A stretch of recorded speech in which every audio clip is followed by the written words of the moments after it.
Okay, part 2 of the video describing how I came to be in my house, my coffin, the house I'm going to die in. Yeah? Whatever. Anyway, my video cut off. I hadn't even realised it cut off, and I was still talking to you guys, and it was only after about 5 or 10 minutes I realised it wasn't recording. So I can't even remember what I was saying at that point in time. So I'm going to regroup and refocus.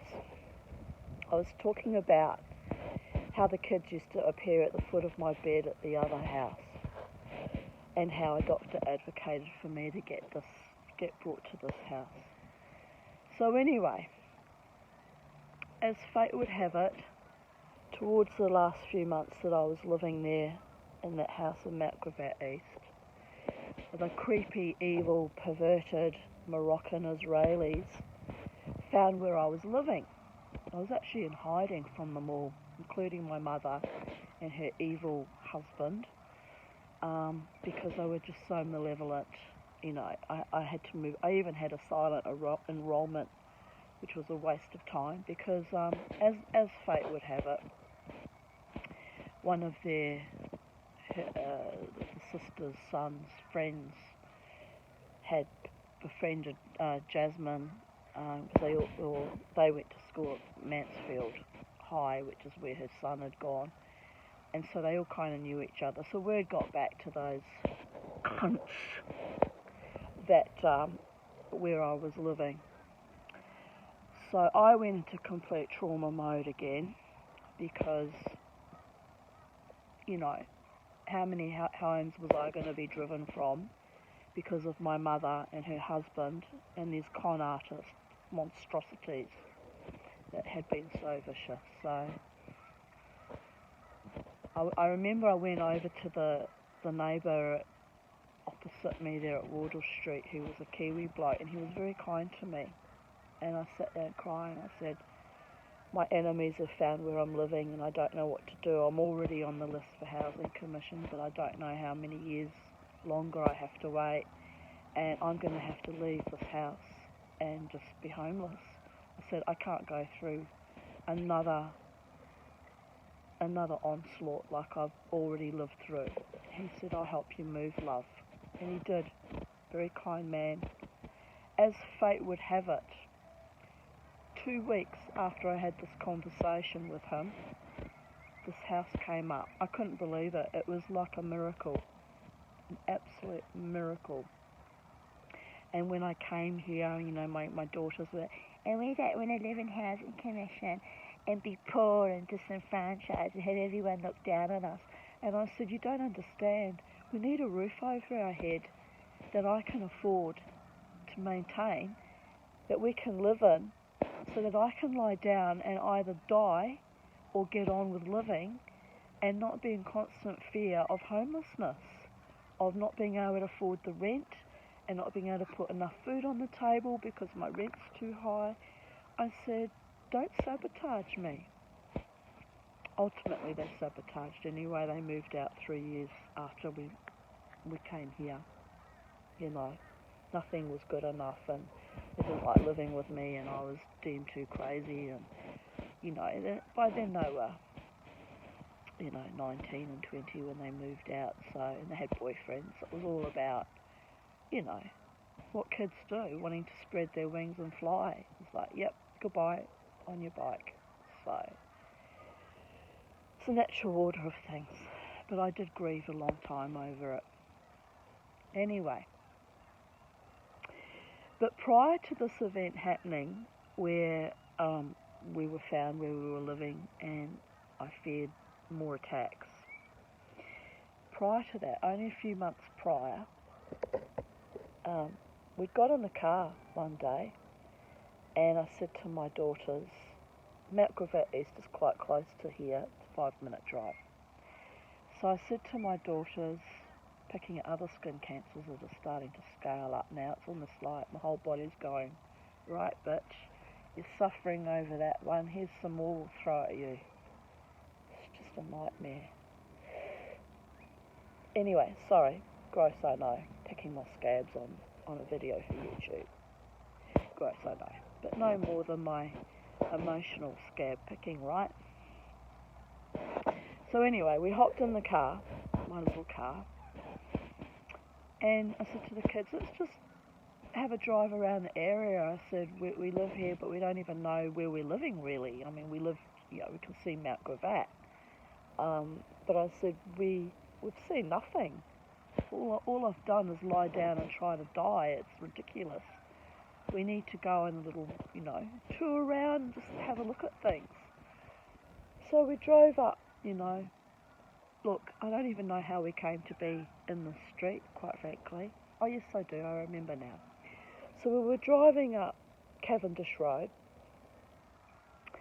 and we drove towards a street that said Crystal Street, and Crystal's my eldest daughter's name.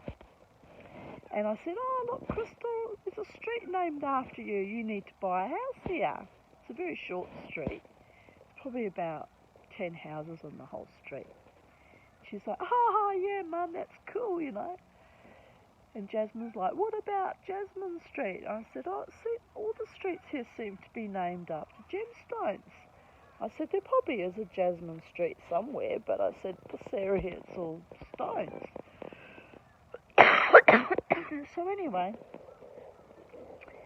we came driving up Crystal Street, and we drove around the neighbourhood, and we saw this house on the corner here of Diamond Street and Topaz Street, and it had a big tender sign on it. And we just sort of looked at it. Crystal said, there's a house for sale. It's close enough to Crystal Street. Let's buy that one. We were just joking, being silly. So we literally drove up the driveway here. No one was living here. And we sat in the driveway and we looked up. Now, the house it's not a grand house. It's just an old post-war cottage, But we just sat there and we looked at it. And Jasmine was like, oh, what are we doing here, Mum? Oh, what the fuck? What are we doing here? She's always very, always riding me, that one. Anyway, and Crystal's like, no, let's just have a look, Jasmine. She said, let's pretend we live here. And she was looking at the garden. And I think we actually did get out and sort of walk up the path and look at the garden and have a good look at things. I said, isn't that cute? Imagine if we ended up living here. Whatever made me say that, I don't know. And Crystal just nodded. Anyway, we got back in the car and continued our touring around the neighbourhood and remarked on how all the streets were named Sapphire and Carnelian and, Aquamarine.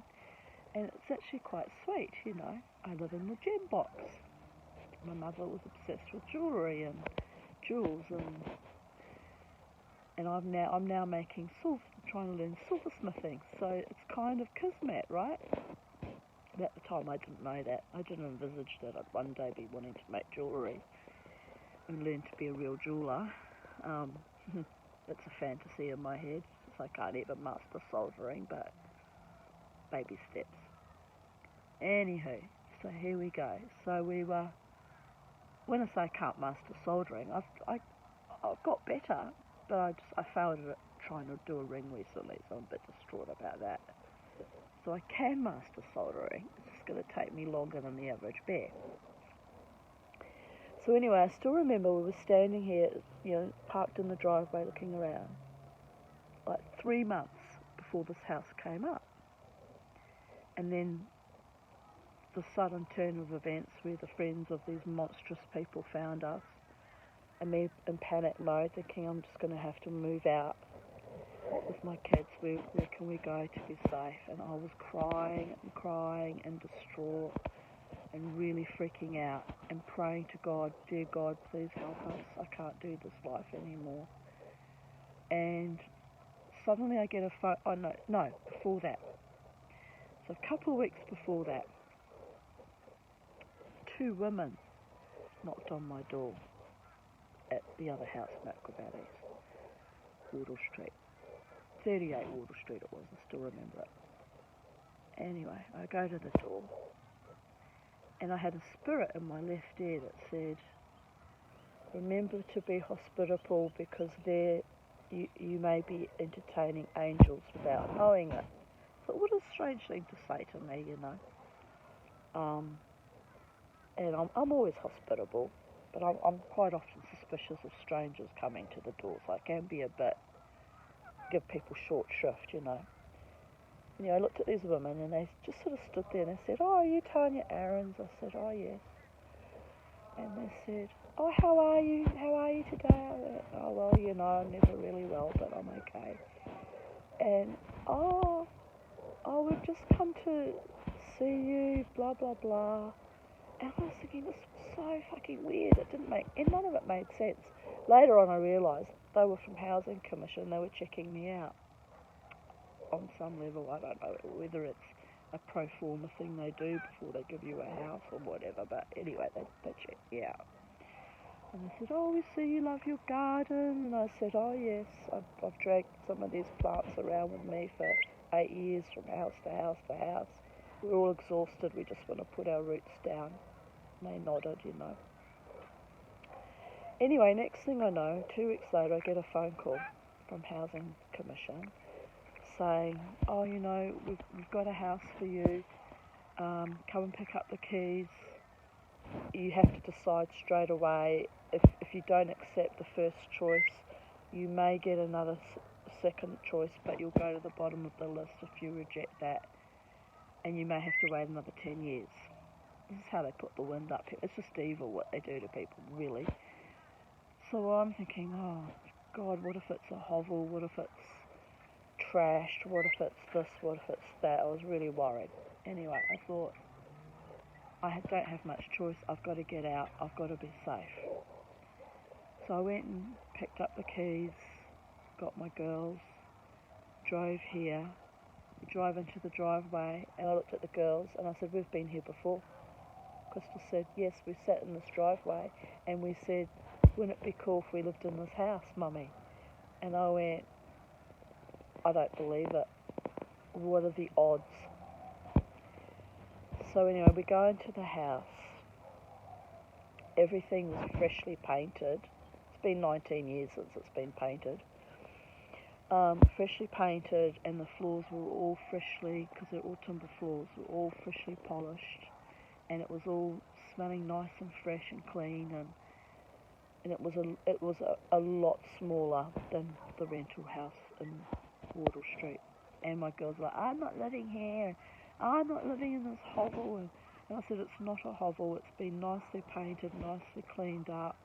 There were the trees, but they'd ripped up all the gardens, were bare, and they'd put soil down.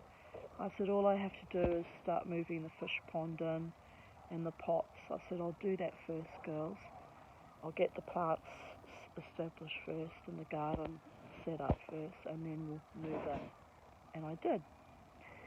Now, the other thing that was, when I was walking around this house, because I'm a bit psychic, I didn't realise in those days how psychic I was actually. I just thought I was a bit crazy and traumatised, and, you know, was definitely traumatised. But anyway, I just assumed everything was craziness.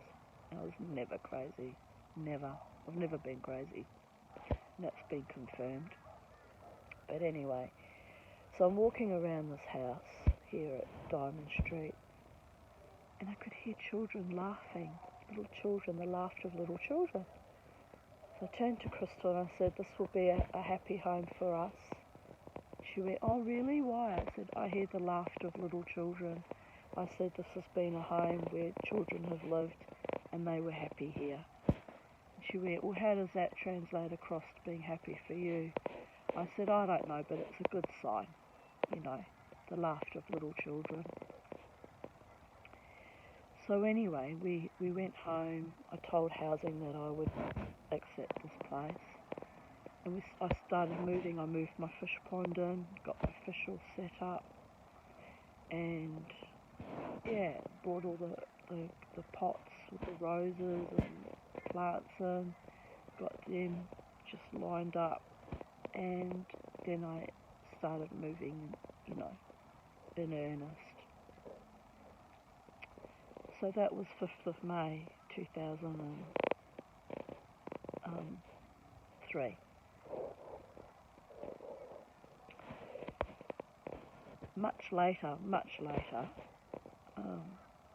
I was digging up something in the garden, and I found all these toys. I was digging up all these children's toys.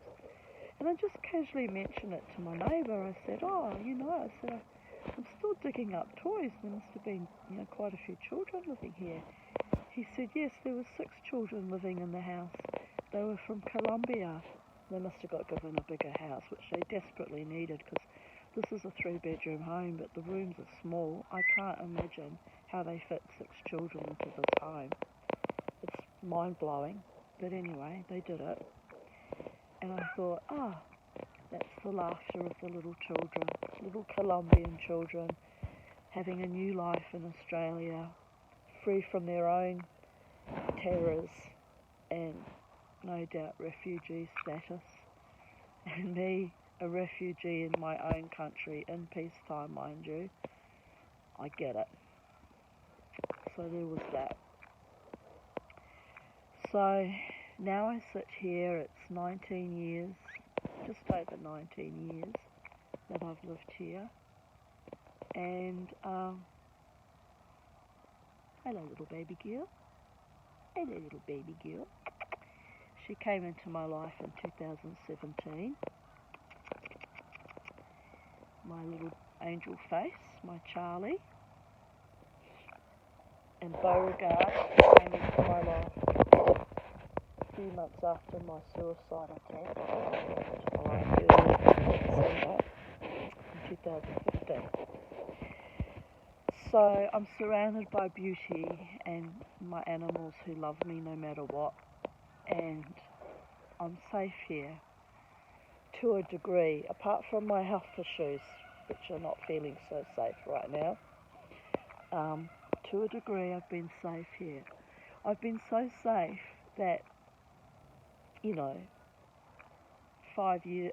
years ago now, 7 years was the last time I brought someone home here for, casual sex. 7 fucking years. Yeah. And it was another thing I was thinking. I was thinking about an ex-lover of mine that I still had a torch for, I drove past him yesterday. I'm pretty sure it was him. This is definitely his long dreads. But I didn't stop to have a proper look at him because I'm not engaging with him now. I mean, what's the point, Too much water under the bridge, And but it was down at Seville Road, down where the post office is, and I was driving down to Logan Road to go to the chemist. So I just kept going on my way. But anyway, I was thinking about him today as well as thinking about how I was brought to this house of safety. And he was one of the men I brought home from, the casino and the pub and, the various clubs in Brisbane where, in those days I was dancing even more ferociously than I do now because I was grieving my dead mother's evil will dispute. And don't you put pickings on me again, you little monster. And I was just revivifying my life, and I still do it. I would have been out last weekend had I not had this horrendous scar tissue and be in agony, and I had a bit of a cold and felt miserable. I'm still dancing to my doom.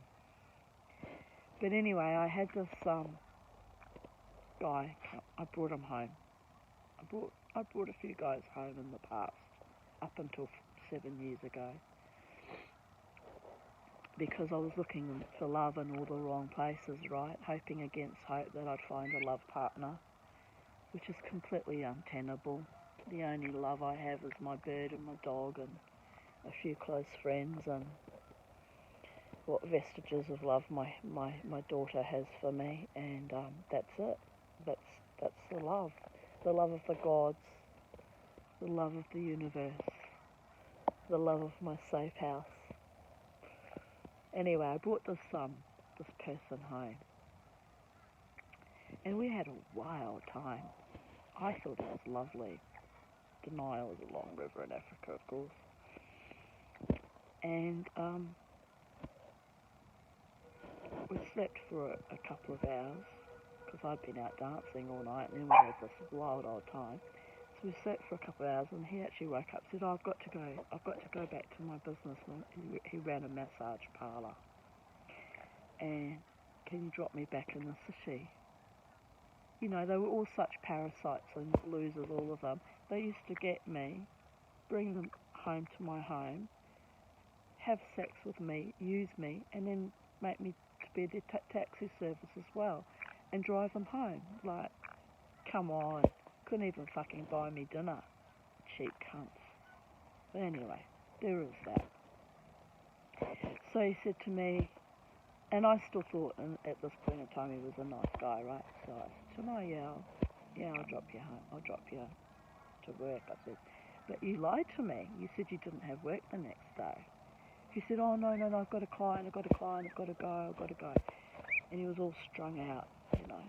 Anyway, when he left this house, and I feel sure now that there is a spirit in this house, either attached to the house or attached to the land, which is why I call this place sacred space now. Have for quite some years. About 10 years I've been calling it sacred space. Because I realised if the house or the spirit attached to the house or the land doesn't like the guys I bring home, it would literally chase them out the door. There was that kind of energy where they would suddenly, I've got to go.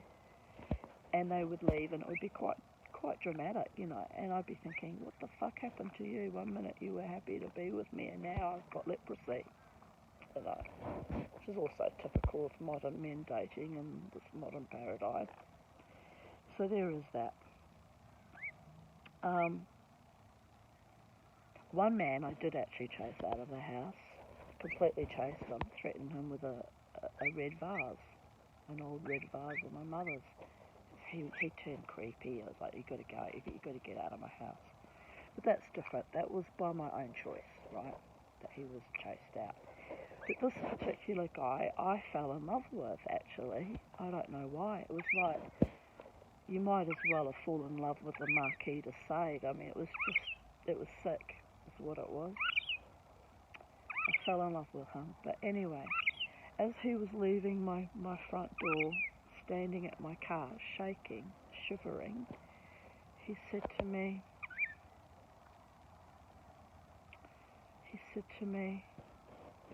I'll never come to your home again. And I looked at him. I went, oh, really? Oh. And he said, I'll never date you. And I went, oh. Now, by this stage, I'm getting a bit fucking offended and upset. Good enough for a roll in the hay, but not good enough to date, or come to my home, or cherish me. So I didn't say too much. Got in the car, drove him home, dropped him off. And I'll never forget it, the energy, as I'm driving away from his alleged massage parlour in Mary Street. I think the guy was a total liar and a sham, quite frankly. I don't think he owned anything already. He was just a fucking lying tosspot. But anywho, there is that. There's a lot of things I forgave him for because I realised people lie and manufacture all sorts of things to make themselves look good, and at the end of the day, they just make fools of themselves, you know. Anyway, I remember though, at that point in time, this would have been the 22nd of February, 2015, you know, after we'd had this wonderful lovemaking, like, sex was amazing, but he had treated me quite shabbily and said, oh, never came to your home, never date you. fucking tosspot. Anyway, I drove off, and as I'm driving off, he did something that freaked me out, actually. He happened to also have the same birthday as my dead de facto stepfather, Cornelis van der Graft. So his birthday was the 28th of February. And I was thinking, how the fuck did I bring home a man with the same birthday as my pedophile stepfather? I hope he won't damage me, I thought to myself. Now, don't get me wrong, the sex was mutual, it was willing, I had a really lovely time. However, I did remark, foolishly, to an evil narcissist that I didn't know at the time was evil, that sex had felt like having a pap smear at the doctor's, because it was brilliant sex, but there was no real emotional intimacy. And because that bitch twisted my words, rang this person up and told him that I said what I said, but she didn't add the context, right? So next thing I know, I'm ringing him and apologising for saying such a cruel, awful thing. And you know what? I didn't need to apologise. All these years later, it was the truth. There was no real intimacy. He himself had said, I'll never date you, I'll never set foot in your house again. And I'm running into damage control, almost begging and apologising for not being worthy of his love enough. Like, what? Fuck off. So here we go. I drive past him occasionally in the neighbourhood. He used to live on the north side of Brisbane. And another fortune teller some years ago had said, this guy, she said, he's not leaving you. I said, oh really?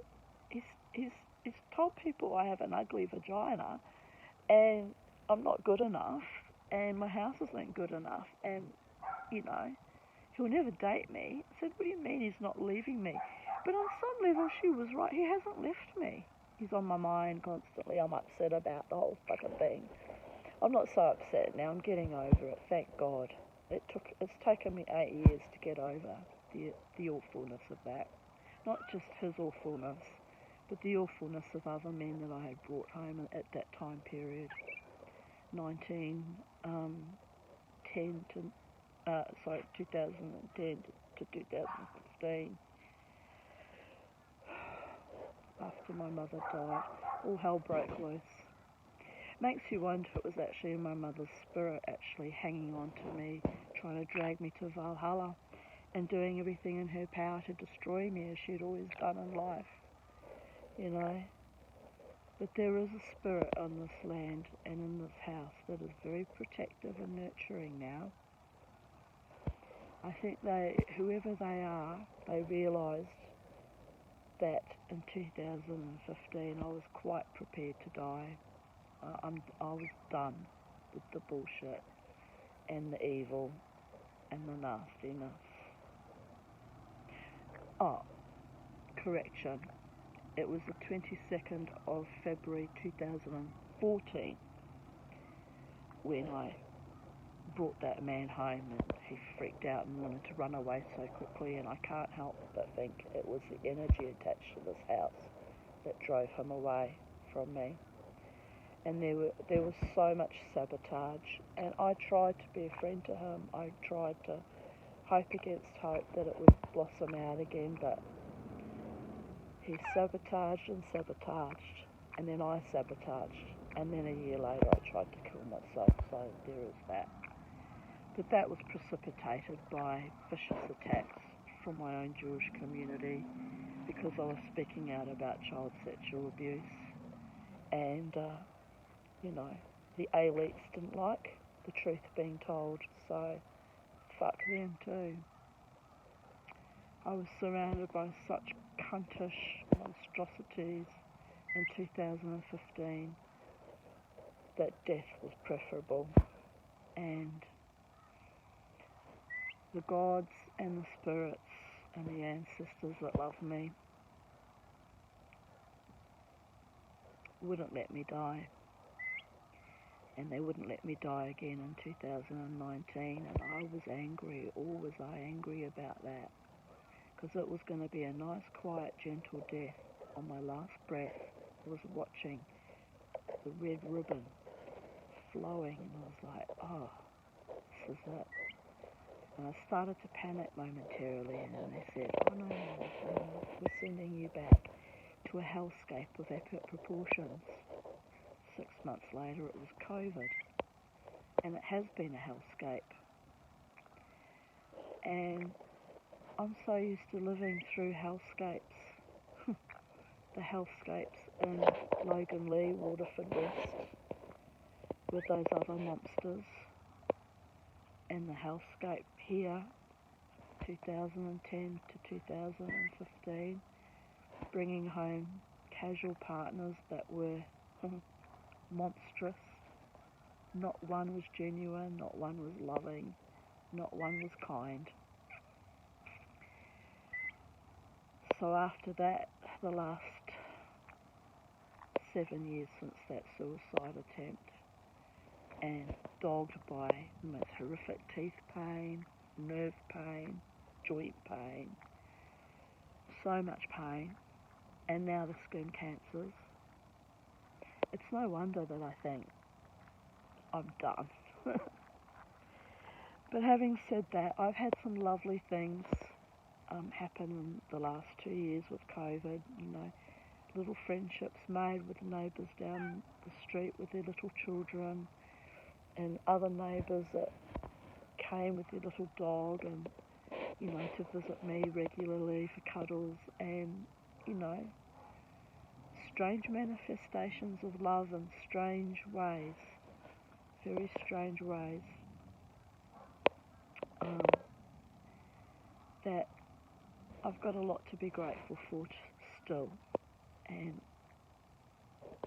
maybe, I don't know, if the gods decree that I keep living a few more years, I might actually find someone genuinely lovely one day to be in partnership with. I can't imagine that actually ever manifesting, because it's never manifested in 57 years, but you just don't know. Life is strange. So on that note, I'll finish this video. But yes,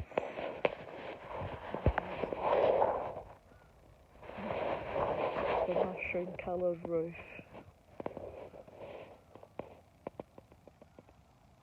sacred space. Good afternoon, good night, good evening, good morning, goodbye on the space-time continuum. Love you all. Thank you for listening.